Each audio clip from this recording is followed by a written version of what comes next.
everybody, welcome back to my channel. It's Christine, and I'm here to do my weekly wrap-up. Sorry, coming down from a 3-day migraine. This time I think it was stress that brought it on. Yesterday was Labor Day, and we always have a family barbecue on Labor Day here. And this time my husband invited his niece. If it was just her, I probably would have been okay. We don't get along. Well, we do, but we don't. I'm not a big fan of hers. Drugs, drinking, calling me things she shouldn't be calling me. One of those. She called yesterday morning and asked if she could bring her boyfriend. So my husband didn't want to cause any issues, and so invited him, or said yes. They showed up, drunk. My daughter heard him in the bathroom snorting something, so we're not impressed with that one. And checking out our house and stuff. Like, we didn't have it inside, we had it out in the backyard. But he was trying to sneak peeks whenever he went to the bathroom, so I kept getting my son to come in and watch him. And yeah, so the stress of that, I think, brought on the migraine. So it's a lot better today. But yesterday was very stressful. So yeah, glad it's over with. She won't be coming again, that's for sure. So anyways, I finished 5 books this week. I was kind of hoping to finish 7, but because of this barbecue and other things, I didn't get to finish them. They're due back at the library today. They're going to be late. Oh well. The first book I finished was Caraval by Stephanie Garber. I think I rated this a 4. I guessed part of it. But it was enjoyable. It's about a girl, well, 2 sisters that want to go to this Caraval.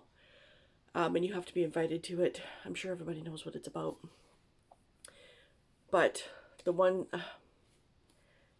everything's not what it seems. So you get into the Caraval and you have to follow these clues, and they take you all, and they're very obscure clues. You have to figure stuff out.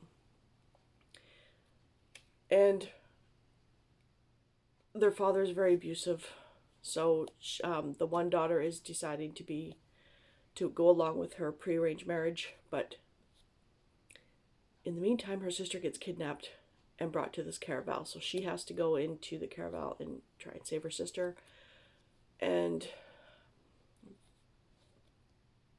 you're getting inklings of who it might be, and who's running the Caraval and who's not. I figured it out. But it was still enjoyable. Pretty fast paced, actually.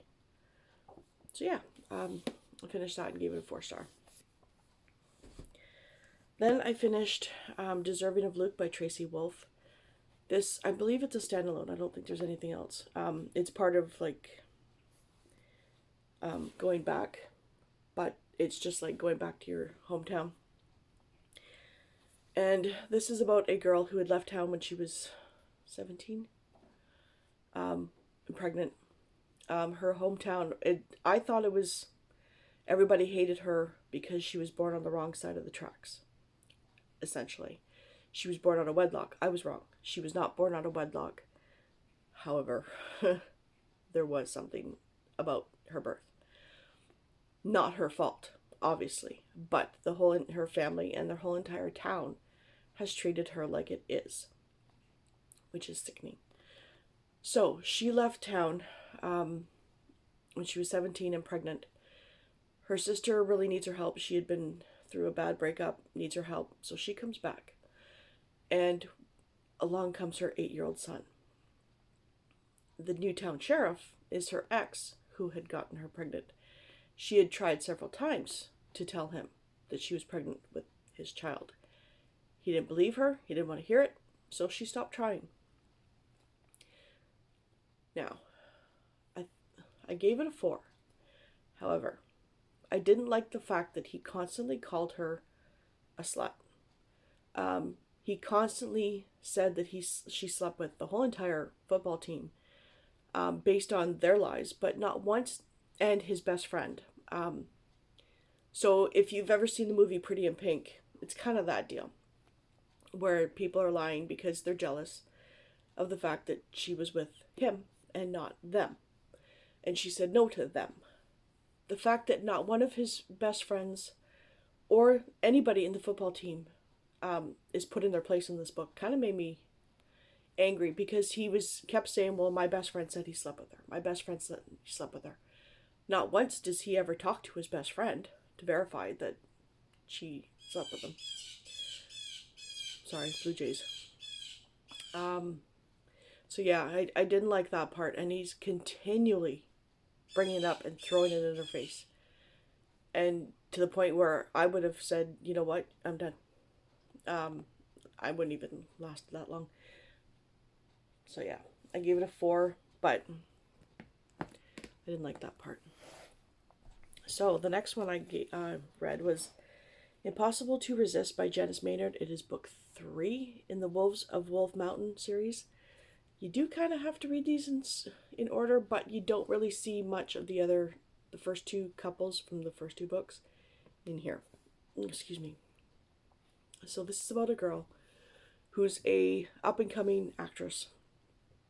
And here's about, what is his name? Jacob. That he's very quiet, or not quiet, private doctor. He keeps his, lips sealed, as most doctors should, but, celebrities. And she has had a bout of malaria, and she needs to go on set of this movie that's supposed to be the role that will set her apart and really liven up her acting career. And she doesn't want to have another bout of malaria while she's on set, because then she could be replaced. So he agrees to be her doctor on set and her pretend boyfriend, so it's covered up that she doesn't want anybody to know that she's got malaria. Again, I gave it a 4.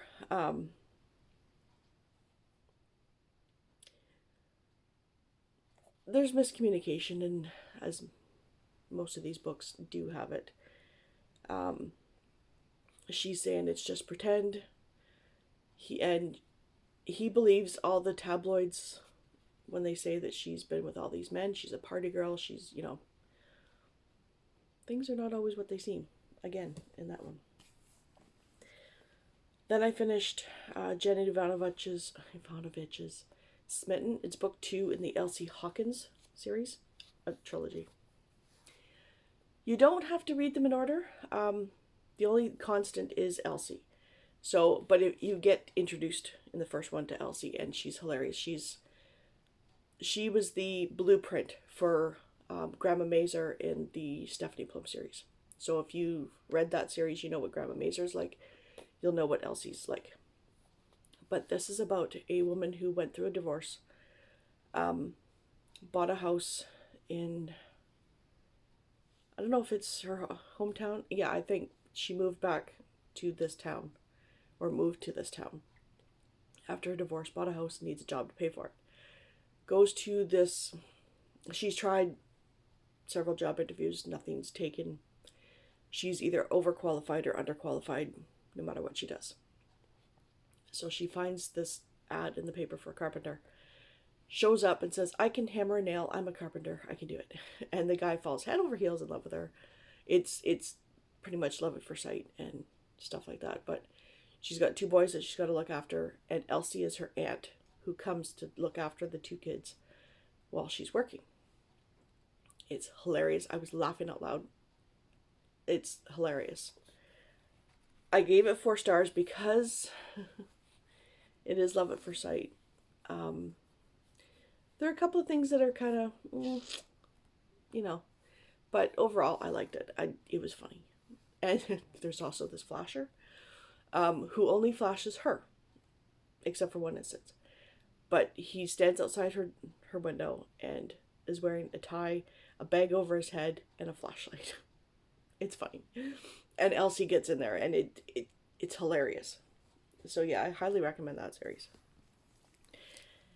And I gave this a 3. I debated whether to give it a 2 or a 3. I bumped it to 3 because once I got past the first couple of chapters, I almost couldn't put it down because I wanted to know what happened. However, it wasn't the greatest of writing. And the ending was so rushed that it was like, that's it? And, okay, sorry.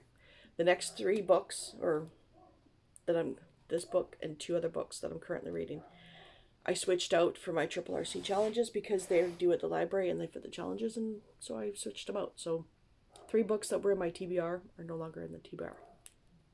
So, When the Night Whispers by Savannah Wiles, I saw this on the shelf and I was intrigued. Now, when I started reading this, I thought, oh, it's like southern Louisiana, New Orleans.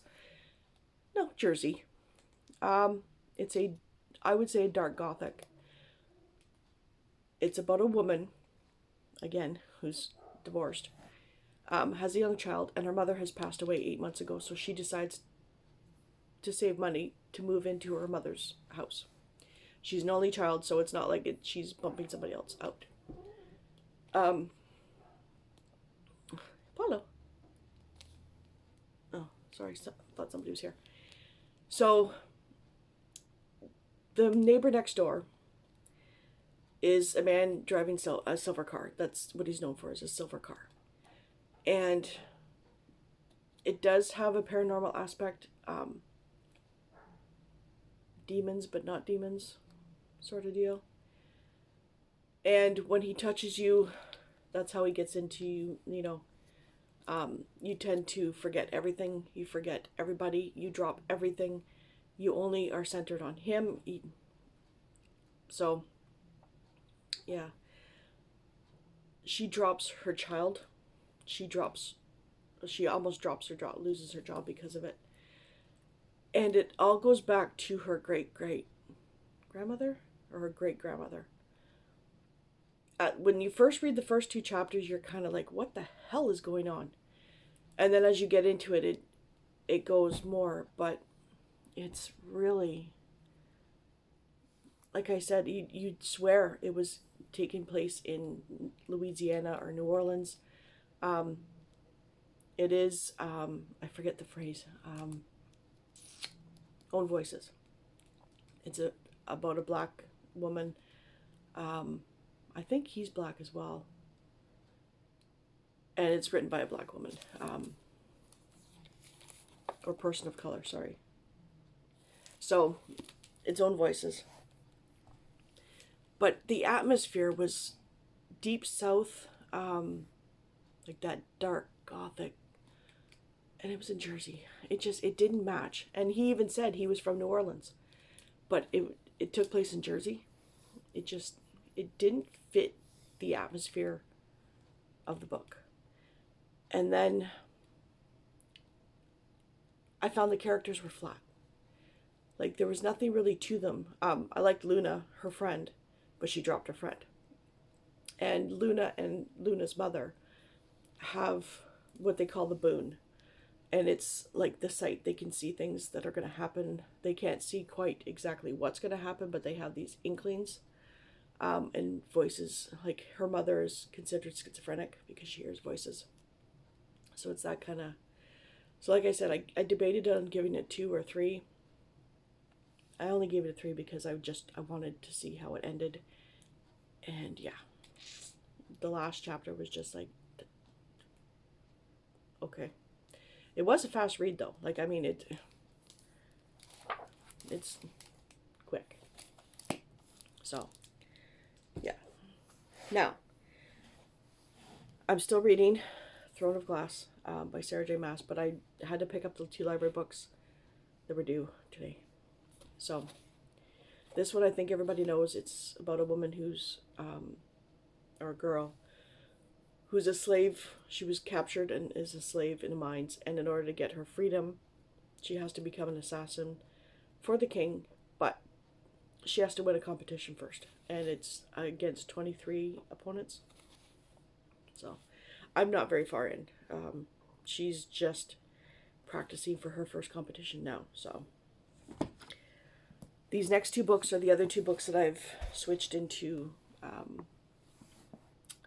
for the Triple RC Challenge.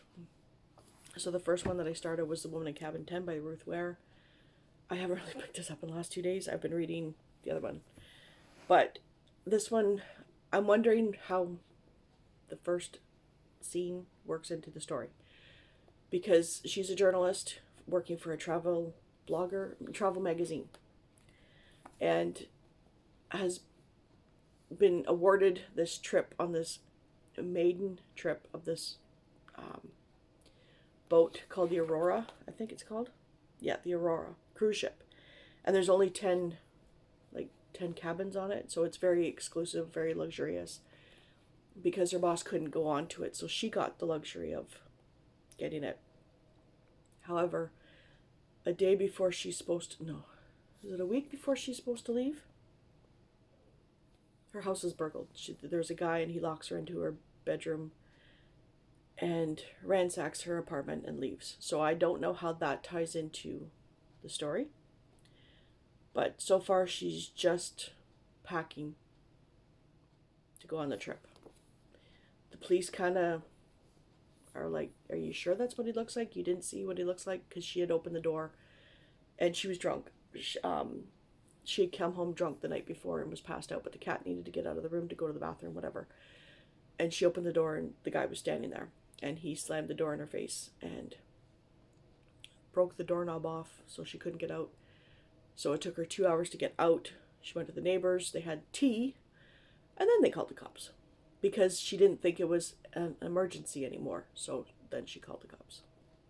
Which is a little weird. So, this other one is the one I've been kind of picking up. And it is Murder at the Brightwell by Ashley Weaver. It's book 1 in the Amory Ames Cozy Mystery series. And it starts off with her ex-fiance coming to her house at the same day that her husband comes home from Monte Carlo unexpectedly, because he's a philandering idiot. She has to keep up her reputation, but he can go gallivanting and do whatever he wants. And even in the social papers, he can do whatever he wants. So her ex-fiance comes back and says, can you help me with my sister? She's engaged to this man that I don't trust. And we're going to this holiday vacation at the Brightwell. So she said, sure. Why not? My marriage is in the tubes, or in the tank, whatever. So I'll come with you. And the illusion is that she's going with him as somebody special. They're not sharing rooms or anything, because this is in the 1930s, 1939, what year is it? 1932. And so they're on holidays. You get a glimpse of all these characters. Some of them are not so nice. And then one of the characters dies. Everybody thinks it's an accident because they think he fell over the wall. It's not. And then her husband shows up. And one of the characters who loves to fling it in her face that her husband is all over jaunting with these women, and insinuating that one of them was her, then comes and throws it in her face that, oh, your husband's here? Sort of deal. So that's about as far as I've gotten. I like the writing style in this. You can really tell by the way they're speaking and how they're acting that it's 1932, so you're actually, the atmosphere is really enjoyable. You really feel like you're there. So I like that in books. So the next, what I'm going to try and work on this week are two library books that are due to go back probably next week. And that is A Woman Alone by Nina Lauren. I'm not sure what this is about. I saw it there and I picked it up, and it's Canadian. A house with the darkest of secrets, a woman who is the only one who knows. It's another bright sunny day in Venture, Illinois, the sort of place where dreams come true and families can get a fresh start. Cecilia Holmes deserves it after the home invasion that shattered her previous life. Now everything seems perfect, her high-security smart home, her doting husband, her sweet daughter, until she begins to feel spied upon. Her husband doesn't believe her neighbors ignore her, so when she discovers a shocking secret about the prior occupant of their house, she thinks that she has no one to turn to, and now Cecilia must face her fears alone. This is the first book I've ever would be reading of a smart home. I've never read Stepford Wives. I want to. I don't even know if that includes smart homes because the movie does. Just, I've seen the movie. So this would be the first book I read with a smart home, which should be interesting. And it sounds like Unreliable Narrator. And then The Toll by Neil Shusterman. It's book 3 in the Scythe series. 2 people are trained to be scythes. This world, they don't die naturally. You can renew yourself. So the scythes go, and when they deem somebody is not deserving to die, but their time has run out, then they go and kill them. It's not usually the same way to die every time, so yeah, I enjoyed it. I really like it. So it's not so much that it's a big book, it's these next couple are big, and time. So the other one, there's no holds on it, but it's a brand new book to the library, so I don't want to keep it out too long. And that's Stealing Infinity by Alison Noel. I'm not sure what it's about.